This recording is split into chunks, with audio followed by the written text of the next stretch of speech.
En 1885, en el centro norte de Canadá, se creó el primer parque nacional del país en torno a unos manantiales de aguas termales escondidos en mitad de impresionantes paisajes.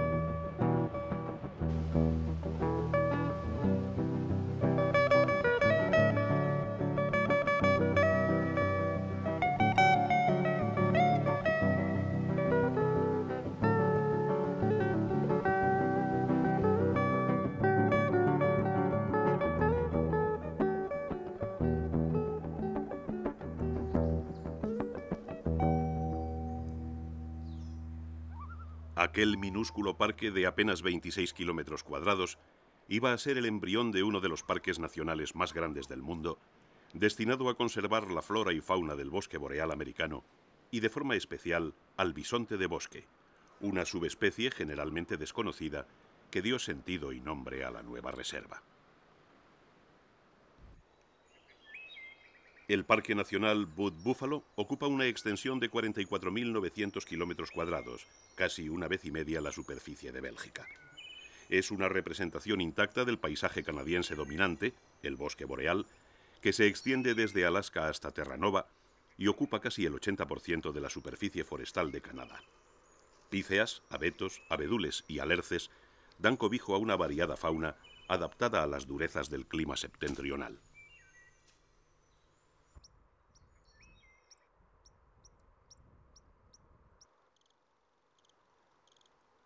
El clima de la región es seco y la temperatura es fría la mayor parte del año, con inviernos de 40 grados bajo cero. En las llanuras fluviales, los bosques de coníferas adquieren más variedad y sobrepasan las 250 especies vegetales. En Butte Buffalo hay 47 especies de mamíferos, la mayoría típicos del bosque boreal, y un número mucho mayor de aves que se ve incrementado por las migraciones estacionales.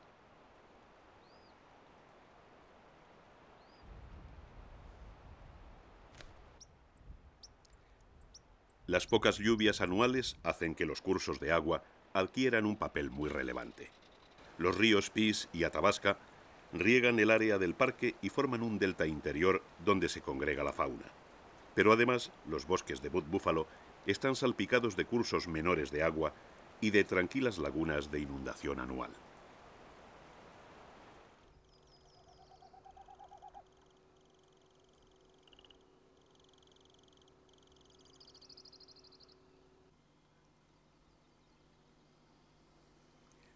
A principios de primavera, los porrones osculados entran en celo.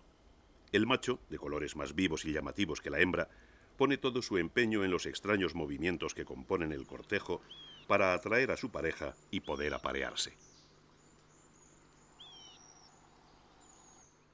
Pero en la laguna hay más de un pretendiente. Otro macho entra en juego y el porrón local no está dispuesto a permitir semejante intrusión en su territorio, por lo que deja su galanteo temporalmente para expulsar a la competencia.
Una vez ahuyentado el intruso, el macho vuelve al cortejo. Ha demostrado su superioridad y la hembra, satisfecha, se muestra por fin receptiva.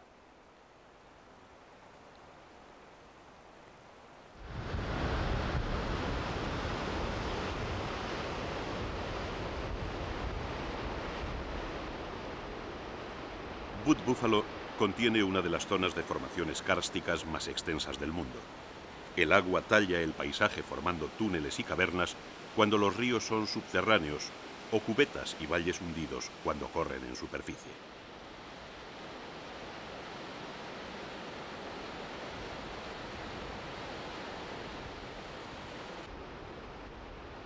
Los caudalosos ríos de la zona excavan la roca y saltan en espectaculares cataratas hasta embalsarse en grandes lagos como el Athabasco o el del Gran Esclavo, limítrofes con el parque.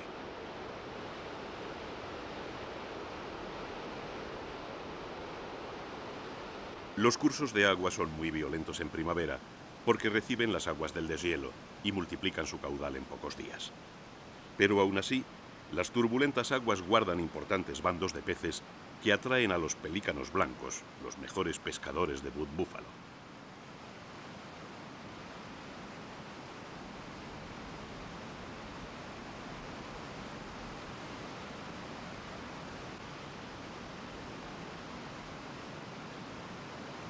En el continente americano solo hay dos especies de pelícanos: el pelícano pardo, que vive en aguas marinas, y el pelícano blanco, que alterna el hábitat marino y el de agua dulce estacionalmente.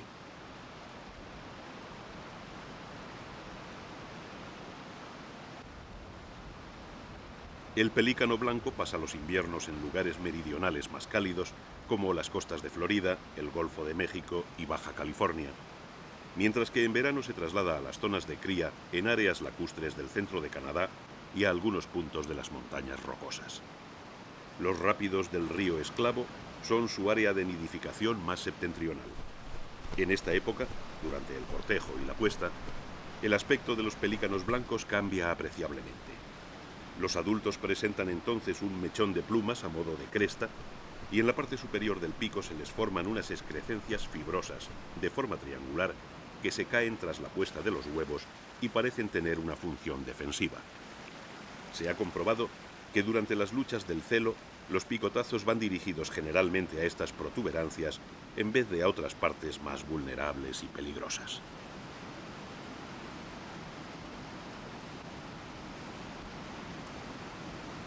La técnica de pesca de estos pelícanos difiere de la de sus primos, los pelícanos pardos.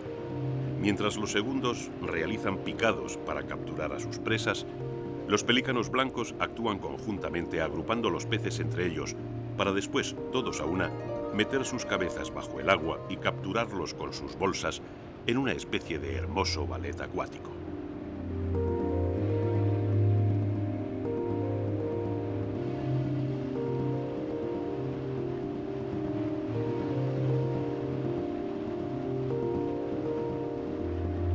Cuando los primeros europeos describieron los pelícanos blancos en sus crónicas, debieron verlos durante el periodo de celo previo a las puestas y, confundidos por las voluminosas excrescencias del pico, hablaron de pelícanos dentados. De esta manera, el pelícano blanco americano entró a formar parte de la mitología zoológica de la Europa renacentista hasta que ornitólogos más observadores desvelaron el entuerto.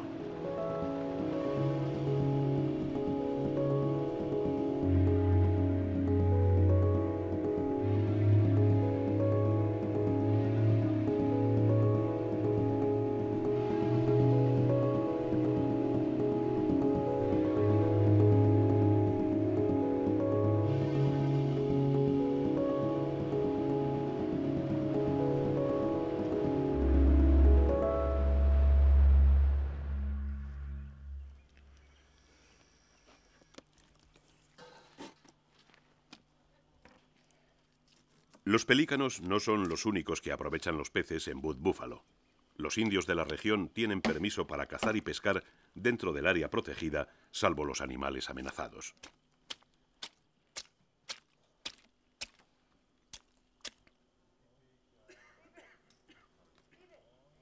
Los nativos originarios de esta zona son los indios Dine. Los Cree se asentaron en tiempos relativamente recientes en la parte baja del río Peace. sus descendientes siguen aprovechando los recursos naturales del medio utilizando métodos tradicionales.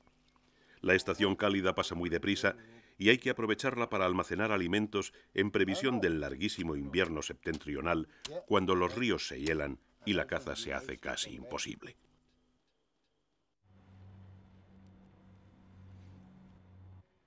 La preparación de las capturas se hace al aire libre o en las tradicionales tiendas indias, donde los animales salvajes que llegan atraídos por el olor no pueden robar las piezas. El ahumado es el mejor método de conservación para el pescado y la carne. Los filetes secos ya ahumados se almacenan hasta la llegada de las nieves y el frío del invierno. Hasta entonces es el momento de comer alimentos frescos, la temporada de pesca en el Parque Nacional.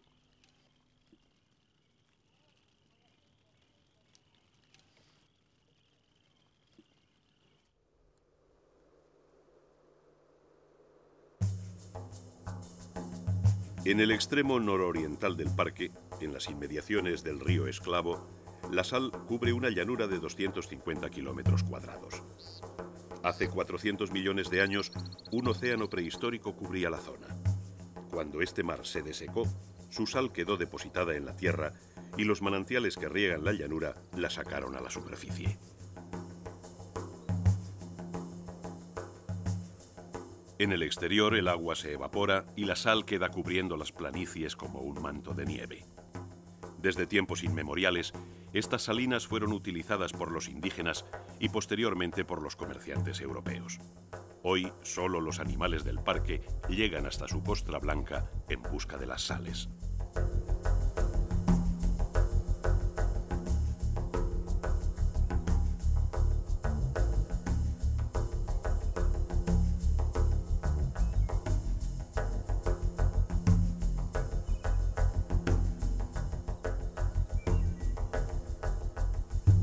El origen del Parque Nacional, como indica su nombre, se debe principalmente al bisonte de bosque. Cerca de 6.000 bisontes componen la población de Butte Buffalo, la mayor manada del mundo de estos animales en estado salvaje.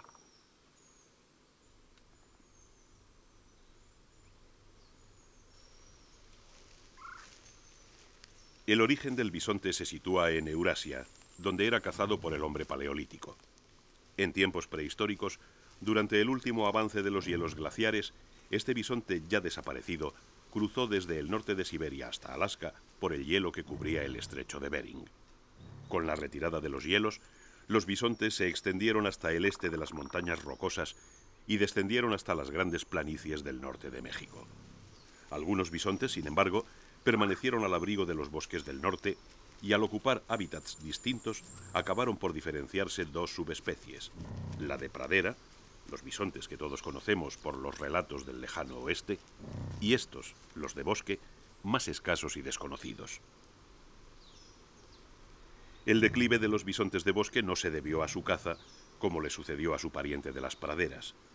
Por alguna razón desconocida, a principio de siglo estuvo a punto de desaparecer, y para intentar evitarlo, en 1922 se creó el Parque Nacional Butte Buffalo, que entonces albergaba una población de 1.500 bisontes. En el Parque Nacional Elk Island, cercano a Butte Buffalo, el gobierno había introducido un grupo de bisontes de pradera, la otra subespecie americana. Allí los bisontes se multiplicaron en pocos años hasta sobrepasar el límite poblacional que podía soportar el área protegida, por lo que 6.673 de ellos fueron traspasados a Butte Buffalo entre 1925 y 1928 con nefastas consecuencias. De estos cercados salieron los bisontes de pradera que contagiaron la brucelosis bovina y la tuberculosis a los de bosque. Además, las poblaciones de las dos subespecies se hibridaron hasta que la pureza sanguínea del bisonte de bosque parecía haberse perdido. A mediados de siglo, todos daban por desaparecida la subespecie y lo peor era que habían sido responsables los encargados de la protección y conservación de la vida salvaje.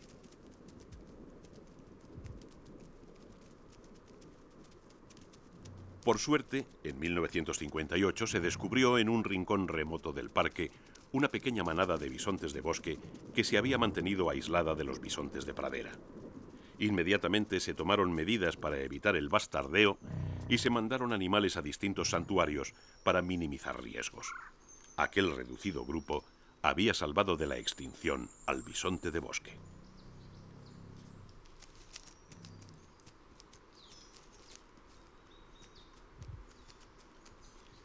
Desde 1970 la población de bisontes parece descender lentamente dentro de Butte Buffalo, mientras en otras áreas cercanas, como el Santuario de Bisontes del Mackenzie o el Parque Nacional Elk Island, aumenta considerablemente. Aún así, el grupo más numeroso sigue estando aquí, en Butte Buffalo.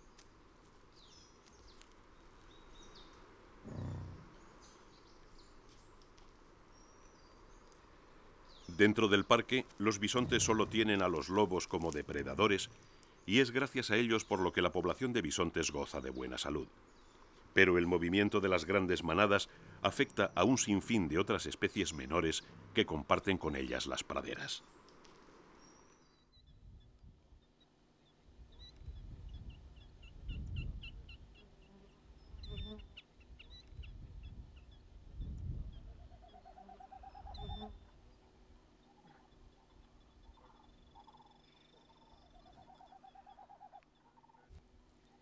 A estos chorlitejos colirrojos, la presencia de los bisontes les supone un serio problema.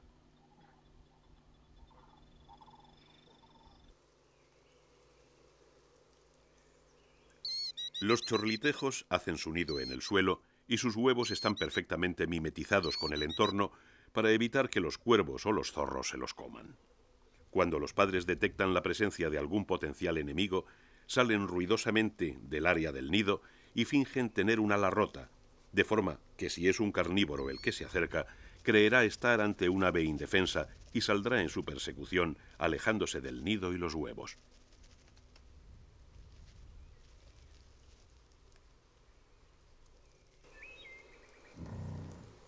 Pero el truco no funciona con los bisontes. A estos grandes bóvidos, los chorlitejos colirrojos deben resultarles unas ruidosas y desquiciadas aves a quienes no tienen ninguna intención de seguir. Los huevos llevan demasiado tiempo expuestos y la hembra vuelve para calentarlos bajo la indiferente mirada de los bisontes. Salvo un infortunado pisotón, el nido estará a salvo. Pero la nerviosa mamá chorlitejo desconfía de todos. En cuanto ha calentado los huevos, vuelve a su estrategia de despiste.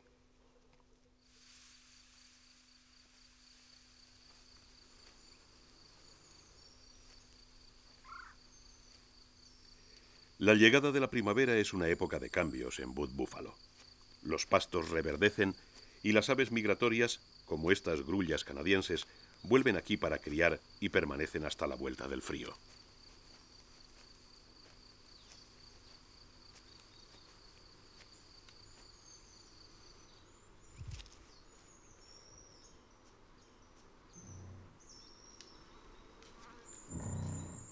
También los bisontes reflejan el cambio de estación.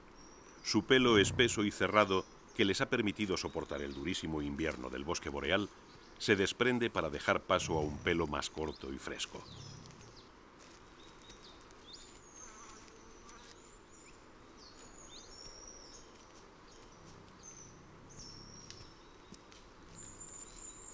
El cambio de pelo es común a las dos subespecies de bisonte americano, pero entre ellas hay notables diferencias no solo fisiológicas, sino también de comportamiento.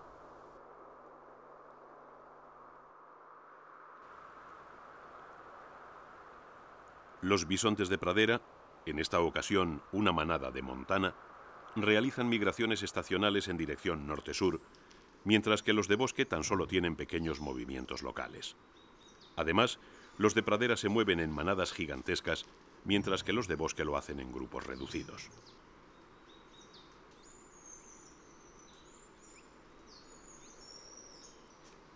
Fisiológicamente las diferencias son notables. A lo largo del tiempo, el bisonte de pradera se ha ido haciendo más pequeño y más claro que su pariente de bosque. Su joroba se ha hecho más baja y redondeada, y la distribución y cantidad de pelo en la parte anterior del cuerpo se ha incrementado.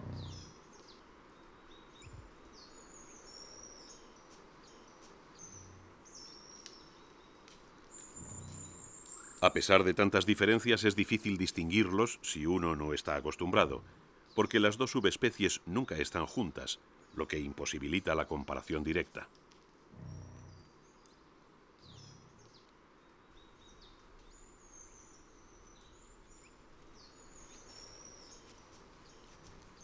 Tan solo por su distribución se podría concluir de forma fácil la determinación de cada subespecie. Pero si bien entre los bisontes del oeste de Estados Unidos, como estos del Parque Nacional Yellowstone, se puede afirmar que son de pradera, en el caso de los canadienses la cosa se complica con las hibridaciones que se han producido entre los dos tipos de bisontes.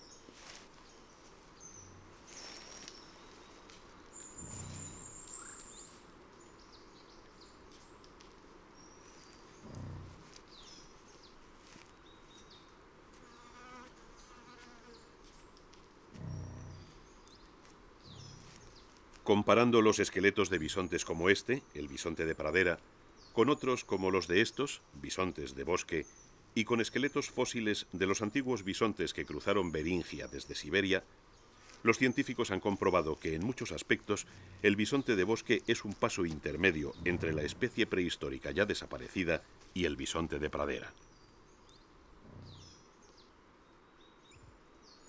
Tras un periodo de 8 a 9 meses, hacia el mes de mayo nacen las crías.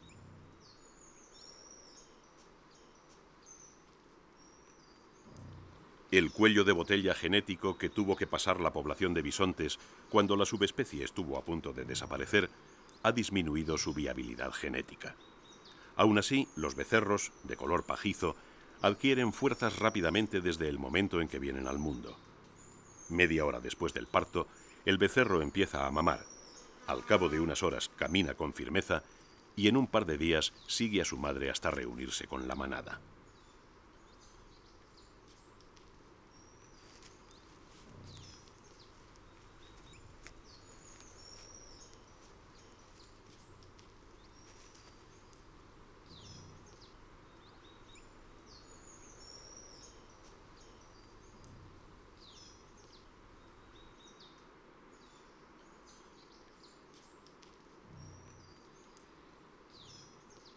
El Parque Nacional Butte Buffalo está en una zona remota de difícil acceso en tierras de Alberta y los territorios del noroeste.